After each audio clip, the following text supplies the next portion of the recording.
프로 선수들의 학폭 문제가 꼬리에 꼬리를 물고 계속되면서 정부 여당이 급기야 특단의 대책을 꺼내들었습니다. 앞으로 학교 폭력을 저지르면 대학 진학도 또 프로 무대 진출도 어려워집니다. 네, 이런 대책들이 앞으로 어떻게 작동될지 관건인데 체육계 시스템 자체를 개선하지 않고서는 문제가 해결되지 않을 거란 우려도 높습니다. 최동호 스포츠문화연구소장과 함께 관련 내용 들여다보겠습니다. 안녕하십니까? 네, 안녕하세요. 예, 안녕하세요. 자, 학교 폭력 미투 또 그리고 성폭력까지 혐의까지 나오게 되는데 말이죠. 지금 유명 프로 선수들이 지금 이거로 좀 곤욕을 치르고 있는데 이게 사실이냐 이게 참 문제입니다. 지금 기성용 선수 같은 경우 지금 성폭력 문제가 지금 제기되면서 곤란한 상황인데 이거 어떻게 된 거예요? 예, 이제 그 동안에는 뭐 이 개인 SNS를 통한 이제 공개 글이 올라와가지고 문제가 됐었는데요. 네. 이번 사건 같은 경우에는 피해자라고 주장하시는 분들이 이제 변호사의 자문을 거쳤고요. 네. 이제 변호사가 이제 공개적으로 글을 띄운 겁니다. 네네.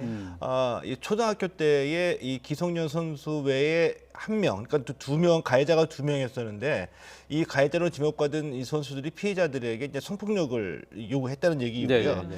이 글이 올라온 내용은 뭐 방송에서 참 말하기 힘든 네. 이제 그런 내용이 있었고요.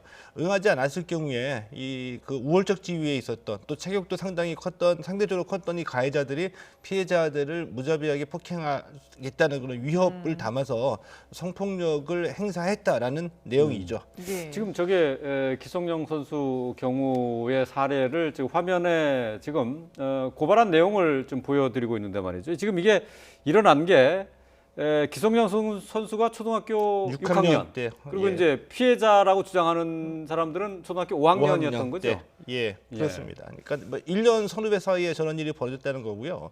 그리고 이 성폭력 범행이 벌어졌던 장소는 합숙소를 지목을 하고 있거든요. 네.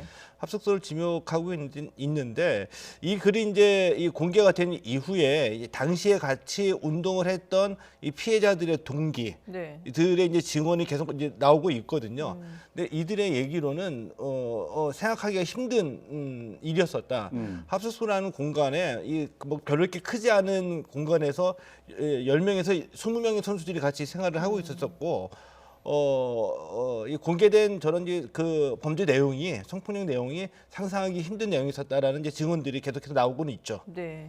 그러니까 저 피해자가 저 글을 올릴 때 기성용 선수라고 지목을 하진 않았습니다만 이제 많은 분들이 기성용 선수로 추측을 하고 있는 건데 기성용 선수도 여기에 대해서 또 입장을 밝히지 않았습니까?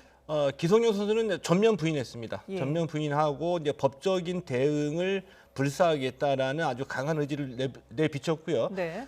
그리고 일부 언론에서 후속 취재에 들어갔는데 일부 언론의 보도는 오히려 이 피해자라고 주장했던 분들이 이 초등학교 졸업하고 중학교에 올라간 이제 광영제철구라고 지역에서 상당히 축구 명문 학교이거든요. 네. 여기에 올라가서 그들이 피해를 당했다고 하는 오히려 이 범죄 행위를 이 피해자들이 다른 그 동료 후배들에게 저질렀다라고 증언하고 있거든요. 네. 그래서 이 성폭력 사건으로 인해서 학교를 그만두게 됐고 그 당시에 그 지역에서는 이들의 이 가해 사실이 굉장히 유명했던 사실이었다라고 반대로 네네. 증언을 하고 있습니다. 그렇군요. 또 어제 또 청와대의 청원 게시판에는 또 다른 폭력 사태 신고하는 글이 또 올라왔어요. 여기에는 또 좀 우생순으로 잘 알려져 있는 이모경 지금 현 의원이죠. 예. 그렇게 관련이 돼 있는 거죠. 지금 어떤 내용입니까? 이모경 더불어민주당 의원이 이제 서울시청에서 2008년부터 2019년까지 서울시청 핸드볼 팀 감독을 역임을 했었거든요. 자, 이 당시에 폭력을 행사했다라는 네. 이제 글이 올라온 거고요. 네. 이 폭력 때문에 당시에 협회에 불려가서 대질 신문을 했었고 이 당시에 사진 자료 등을 제출했다라는 글이 올라온 겁니다. 예. 이 청원 글이 이제 보도가 되면서 이모경 의원 측에서는 악의적인 허위 사실이라고 즉각적으로 부인을 했고요. 네. 뭐 몇 가지 그 이유를 들어서 사실이 아닌 글이라고 주장을 했는데 근데 그 주장한 그 내용, 그 사실이 아니라고 주장한 내용들을 보면은 이렇게 말끔하게 정리가 되지 않는 좀 변명성에 그치는 글이라고 저는 좀 느끼게 됐거든요. 왜냐하면은 이 징계를 받았다라고 한다면은 이 핸드볼 협회를 거쳐서 대한체육회 징계 정보 시스템에 등록이 돼 있어야 될 텐데 네. 내가 폭행을 해서 징계를 받았다는 증거는 확인 결과 없다라고 이제 주장을 하고 있는데 네. 이 징계 정보 시스템 같은 경우에는 제 기억으로는 지난해에 이제 완전히 구축이 됐고요. 이게 지난해가 아니더라도 최근 몇 년 사이에 이게 구축이 된 시스템이기 때문에 네. 그 이전에는 확인할 방법이 없습니다. 그리고 설사 폭행이 있었다고 하더라도 핸드볼 협회가 징계를 주지 않았을 수도 있겠죠. 예. 또 징계를 줬다고 하더라도 대한체육회에 보고하지 않았을 수도 있고요. 만약에 이것이 사실이라고 한다면 폭행이 있었음에도 불구하고 징계를 주지 않았다 또는 이 핸드볼 협회가 체육회에 대한체육회에 보고하지 않았다는 것은 이것도 또 다른 문제가 될 수도 있다라고 봅니다. 그렇군요. 그리고 또 임 의원 측에서는 이 글을 작성한 사람이 피해 당사자가 아니다. 다른 제3자가 이 글을 올린 것이다. 이런 주장도 또 하고 있잖아요. 예, 이 청원 글을 올린 분이 네. 피해자 당사자가 아니라 제3자였던 것은 뭐 정황상 이 글에서도 드러나거든요. 네네네. 그래요? 드러나는데 예, 예. 이 제3자가 이 청원 글을 올렸다라는 것이 폭행이 없었다라고 직접적으로 증명할 수 있는 어떤 인과관계는 아니라고 보고요. 예. 아마도 서울시청 그 감독으로 재직 시에 있었던 이 폭행 사건이었기 때문에 당시에 뭐 선수나 코치들 그리고 팀 관계자들이나 이게 만약에 문제가 돼서 핸드볼 협회에서 이 폭행건 가지고 논의를 했다고 한다라면 목격한 분들 또는 뭐 당시의 사건을 기억하시는 분들이 있을 거라고 보거든요. 뭐 감독이나 선수들도 마찬가지만 이 국회의원이라는 어떤 그 공적인 신분에 있는 이모경 전 감독이기 때문에 예, 예. 이 문제는 뭐 제가 보기에는 이게 사실관계를 규명하는데 이렇게 크게 복잡하거나 어려울 일은 아니라고 보거든요. 이 사실관계 좀 밝혀졌으면 좋겠습니다. 네. 그러니까 지금 이모경 의원이 서울시청에 선수로 있을 때 이제 발생한 사건 아니에요. 그러니까 이 자료들은 지금 남아 있는 것 아니겠습니까? 자료가 없을 수도 있겠죠. 이걸 만약에 이제 폭행이 있었다는 것을 전제로 해서 네. 팀 내부에서 만약에 이거 조정했을 수도 있겠고요.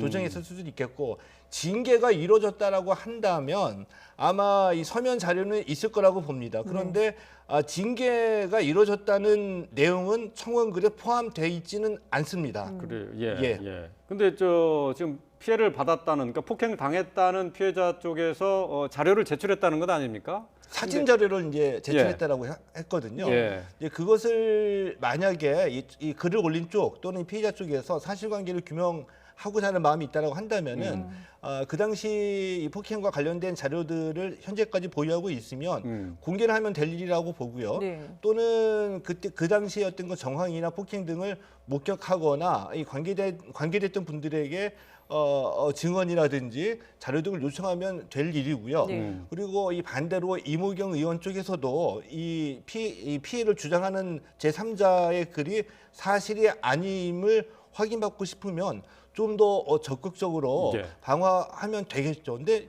이게 일종의 팀 내부에서 있었던 일이기 때문에 네. 저는 이 사건을 기억하는 분들이 있었다고 한다면 분명히 있을 거라고 보거든요. 네. 때문에 사실관계 규명이 이렇게 어려운 일은 아니라고 봅니다.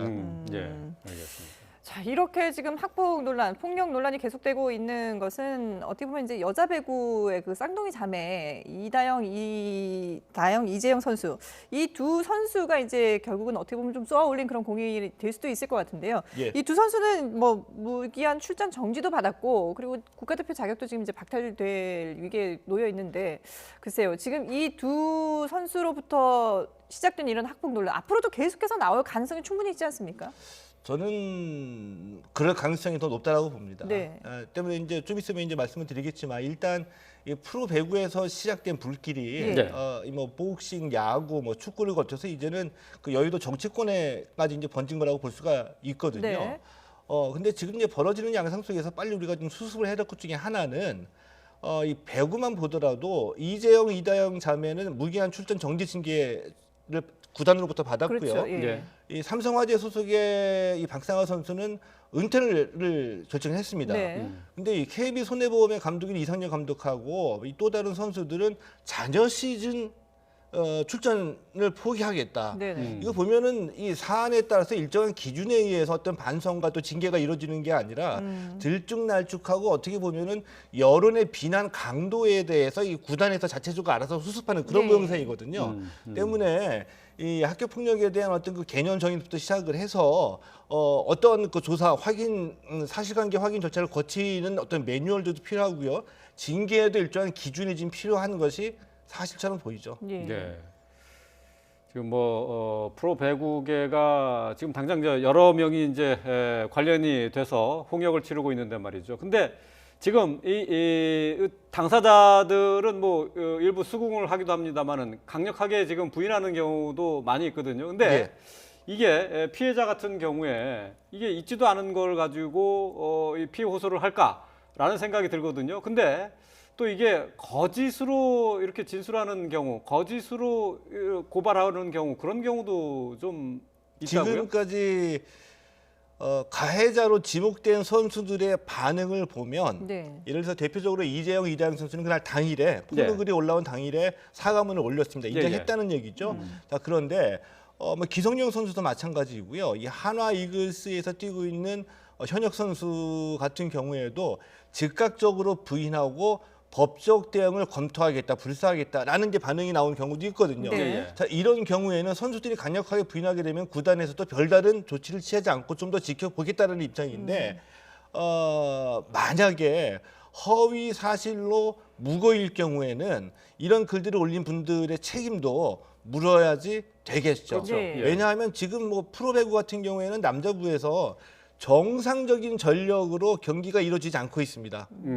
팀, 이 폭로글이 올라온 팀이 많아서요. 네네. 그리고 이제 뭐 프로축구 같은 경우에는 이번 주말에 막을 올리는데 그렇죠. 선수들이 이렇게 크게 이 구단에서 이 겉으로 드러내지 않으려고 노력은 하고 있지만 다음엔 누굴까? 네. 나는 어떤가? 이 눈에 보이지 않는 아주 긴장감이 학교 폭력과 관련된 긴장감이 눈에 보이거든요. 네. 그러니까 지금 이 프로스포츠도 많은 영향을 받고 있는 겁니다. 예. 이렇게까지 일이 키워졌는데 만약에 허위 사실로 인한 무고였다고 한다면 이거 여기에도 책임을 물어야 된다는 생각입니다. 예, 근데 지금- 혹시 네. 지금까지 그런 식의 학교 폭력 주장과 관련해서 이게 나중에 유야무야 되거나 또는 이게 거짓으로 드러난 경우가 혹시 있었나요?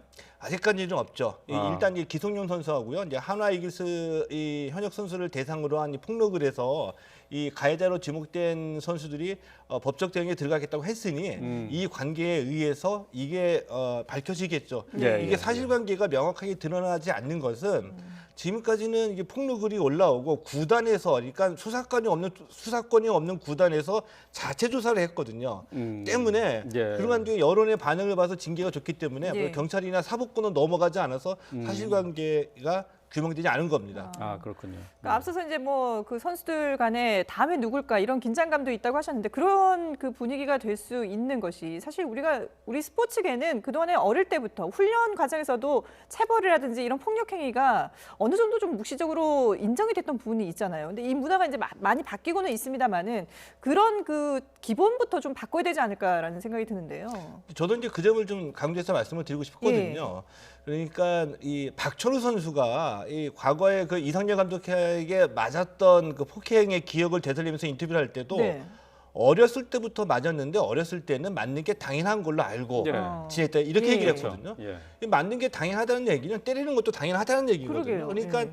이 폭행이나 어떤 체벌을 이 정신적 강화를 위한 어떤 교육의 수단, 훈련의 수단으로 이제 인정을 했던 게 네. 지난 세월의 체육계 문화이죠. 때문에 체육계 내부에서는 10년 전, 15년 전, 15년 전 일을 들춰내면 자유로울 사람이 누가 있겠느냐 이런 이제 불만도 나오고는 네네. 있습니다. 예. 자, 그래서 여기서 우리가 이제 지켜봐야 될 것이 많은 그 제도 개선이 나오고 있거든요. 예. 근데 예, 예. 10년이 지나가도 체육 개혁을 위한 세월 10년이 지나가도 완전히 개혁에 성공했다라고 볼 수가 없는데 이 제도를 보완하거나 법적인 강제를 하는 거는 즉각적인 효과는 가져올 수는 있습니다. 그러나 근본적으로 바꿀 수는 없겠죠. 네네.